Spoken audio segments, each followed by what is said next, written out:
Assalamualaikum warahmatullahi wabarakatuh. Teman-teman, kembali lagi di channel YouTube saya, Khairun Imam. Gimana nih kabar kalian? Semoga kita semua selalu diberi kesehatan, kemudahan, dan juga limpahan rezeki dari Yang Maha Kuasa, teman-teman ya. Nah, di video kali ini kita akan melihat sebuah tayangan di mana Ibu Irma Suryani, salah satu anggota DPR RI fraksi Partai Nasdem, anggota DPR yang saya kagumi karena pikiran-pikiran positif beliau dan optimisme beliau dalam memandang kemajuan bangsa, teman-teman. Nah, kali ini Ibu Irma kembali menyemprot menskakmat salah satu oposan yang berprofesi sebagai sastrawan katanya yang bernama Oki karena dia merendahkan dan nyinyir terhadap Mas Wapres Gibran. Dibilang tidak kerjalah, dibilang tidak kelihatanlah, dan lain sebagainya. Selain itu, kita juga akan melihat bagaimana Refli Harun, penasihat hukum dari Roy Suryo, sepertinya sedang gusar karena buku Jokowi White Paper tidak dibaca sama orang. Waduh, kasihan banget ya. Dan lagi teman-teman, mungkin kalian sudah dengar bahwa Slank, grup band ini, membuat sebuah lagu bernama Republik Fufu Fafa. Dan ini tentu mendapatkan respon dari netizen, khususnya para pendukung Pak Jokowi. Nah, terakhir, kita akan melihat bagaimana para tersangka klaster kedua semakin pusing, semakin panik, karena sebentar lagi nasib mereka akan semakin buruk. Oke, sebelum kita mulai videonya, jangan lupa like, subscribe, dan share. Dan tanpa perlu berlama-lama lagi, mari kita mulai videonya berikut ini. Dengar-dengar ketua Banteng kalau terpilih jadi presiden bakalan berantas korupsi. Hai, bukannya dia pemeran utamanya? Nggak bahaya tak bang? Waduh. Tapi tolong ya, tolong netizen, jangan diperjelas. Abang ini cuma ngomong ketua Banteng. Jangan ada pelintir-pelintir lagi, bahaya ini. Soal Jokowi White Paper. Saya ragukan siapapun, entah dari Polda Metro Jaya atau orang yang mengatakan tidak ilmiah dan lain sebagainya, membaca buku itu. Mungkin saja membeli, tapi membaca tidak. Bagaimana Anda bisa mengatakan sebuah buku ilmiah atau tidak kalau Anda tidak membacanya? Nah, kalau Anda membaca, maka mudah-mudahan Anda seperti Dr. Ridho Rahmadi yang sangat surprise dan mengatakan bahwa tulisan itu pantas diganjar dengan gelar doktor. Siapa tadi yang dibilang Dr. Ridho Rahmadi? Itu siapa itu? Anaknya Amin Rais. Waduh, seperguruan rupanya. Saya betul-betul nggak melihat apa yang dia lakukan 1 tahun ini. Oke. Saya pernah menonton secara serius apa yang dia bicarakan saat bicara AI misalnya, AI. Tapi saya juga tidak merasa bahwa dia paham apa yang dia bicarakan. Dia mengendorse agar AI diajarkan di sekolah misalnya. Tapi dia tidak paham bahwa sekarang goalnya itu bukan soal bagaimana AI diajarkan di sekolah, tapi menyiapkan sumber daya manusia ini untuk menjadi orang yang siap memakai AI. Misalnya kita mengajarkan cara pakai AI yang sekarang. Tahun depan AI-nya sudah berubah. Jadi yang harus disiapkan sumber daya manusianya, dididik dengan benar. Nah, dia nggak pahamnya kayak gini. Ketika dia bicara bonus demografi di YouTube, itu juga tidak dalam konteks dia memahami itu. Lalu saya juga melihat bagaimana Nyinyir kali kawan ini. ada sebuah forum, ada petinggi militer dan sebagainya. Petinggi militernya nyampein apa, lalu Gibrannya jawabannya nggak nyambung. Halo pemirsa di seluruh Indonesia, kali ini saya mau spill Oki Madasari. Saya terus terang saja agak sedikit terganggu dengan segala aktivitas Mbak yang satu ini. Kenapa? Sebagai sastrawan dan sosiolog, tapi kerjanya kok ngata-ngatain, kerjanya nilai-nilai Gibran, ya, kemudian ngomong-ngomongin Jokowi mulu. Anda ini sastrawan, sosiolog, atau buzzer? Buzzer kali, Bu. Anda kan harusnya tahu bahwa Gibran itu adalah wakil presiden. Yang punya polpen, yang punya bolpen itu Prabowo presiden. Dia akan jalan, dia akan kerja kalau diperintah presiden. Dan Anda tahu bahwa setahun ini Anda bilang Gibran nggak melakukan apa-apa, berarti Anda buta. Anda nggak melihat.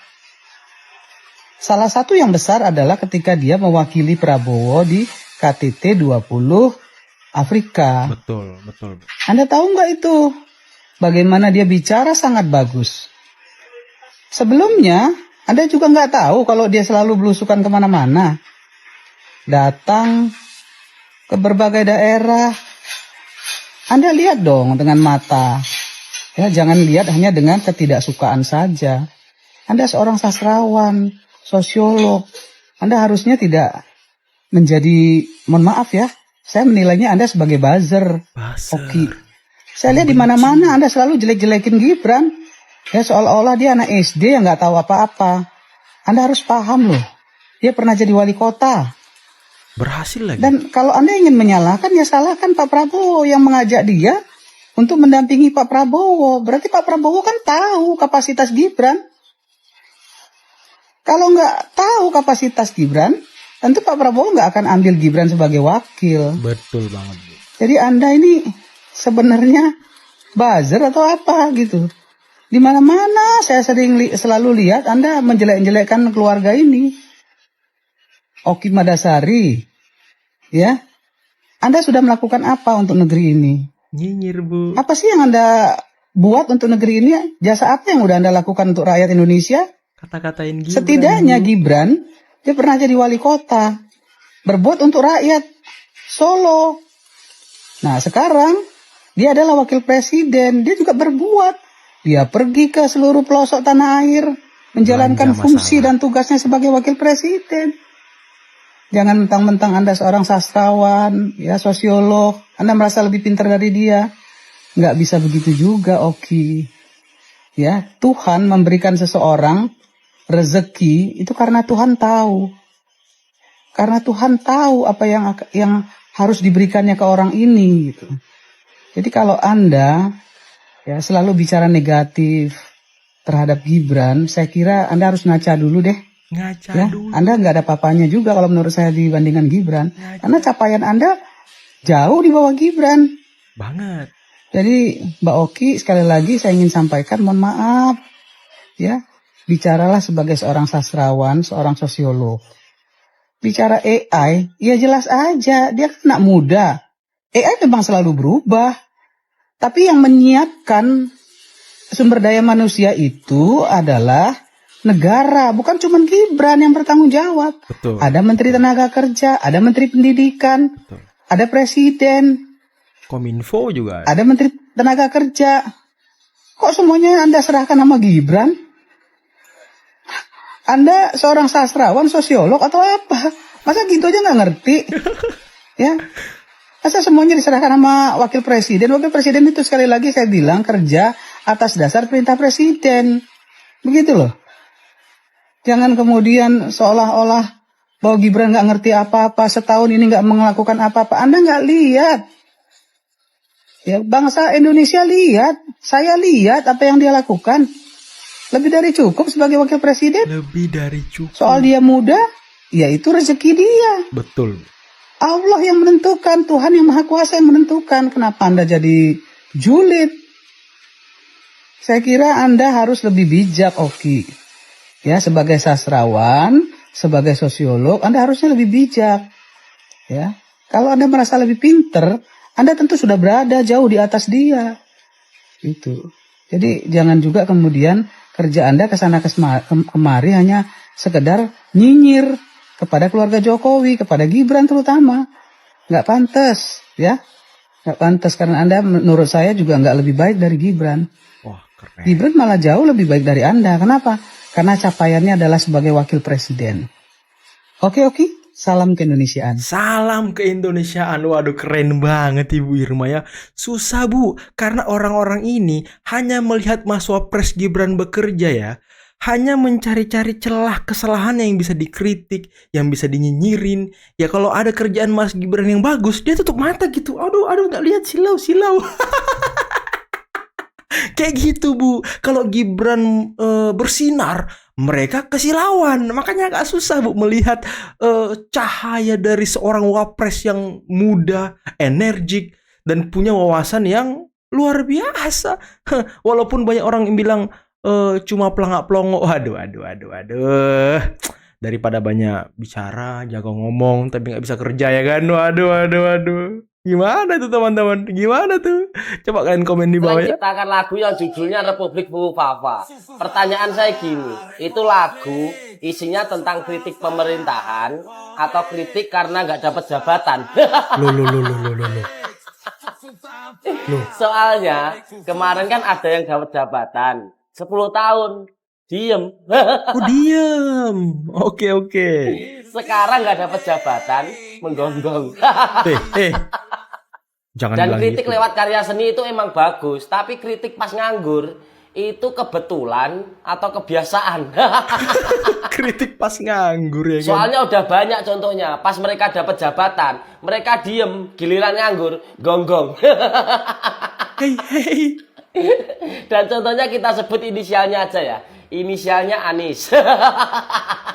Pas jadi gubernur, menteri diem, nggak dapat jabatan, gonggong. Roy Suryo, pas jadi menteri diem, nggak dapat apa-apa, gonggong. Wah, bentar. Saya mau debat dulu abang ini. Roy Suryo dapat jabatan, bukan diem bang. Bukan diem. Dia nyanyi lagu Indonesia Raya. Nyanyi beliau di sebuah stadion. Tapi ya, nggak hafal gitu ya kan. Terus bukan hanya nyanyi bang. Bukan hanya nyanyi. Katanya sih dia pernah makan di salah satu rumah makan. Tapi ya bilnya kelupaan gitu. Waduh. Gimana nih? Terus ada lagi bang, Roy Suryo. Ketika keluar dari rumah dinas, ada beberapa barang yang dibawa. Waduh. Apa itu benar? Berarti itu bukan diem bang, itu gerak banyak. Tapi nggak apa-apa lah, lagu Republik Fufu Fafa itu bagus. Salam, Fufu Fafa 2 periode. Salam, Bapak 2 Tulis periode. mendapatkan di kolom komentar. Salam, Jigigis. Salam Cikikis, keren. Uji independensi terkait uji forensik terhadap 4 dokumen utama, bukan hanya bukan hanya ijazah, termasuk yang lainnya. Dokumen kedua adalah transkrip nilai yang ditunjukkan oleh Dirtipidum tanpa otoritas, tanpa tanda tangan, tanpa stempel, dan diungkapkan pada sidang KIP 17 November 2025 bahwa yang disita adalah transkrip nilai sarjana muda untuk keperluan yudisium sarjana muda. Dokumen ketiga adalah lembar pengesahan pembimbing skripsi. Dokumen keempat adalah laporan KKM yang katanya tidak ada dimiliki oleh UGM. Begitu bang. Nah, Prof. Hipnu, akan ada permintaan uji forensik ya nanti terhadap dokumen dari kubu Roy Suryo dan teman-teman. Nah, apakah kali ini Anda menilai permintaan ini akan dikabulkan? Karena sebelumnya gelar perkara khusus dikabulkan oleh persidangan. Nah, apakah kali ini akan dikabulkan menurut Anda, Prof. Hipnu? Tampaknya agak sulit ya. Agak sulit. Tampaknya agak sulit. Karena Bung Hotman sudah mengatakan di acara Hot Room-nya ketika Kosinudin jadi bintang tamu. Bung Hotman tertawa mendengar Kosinudin mau pinjam barang bukti karena itu tidak diatur dalam KUHAP. Aduh, ini pengacara apaan lagi, ini model apa lagi ini? Aduh, gimana nih teman-teman? Dan Rismon ternyata bukan cuma mau menguji ijazah Pak Jokowi, tapi 4 dokumen loh. Waduh.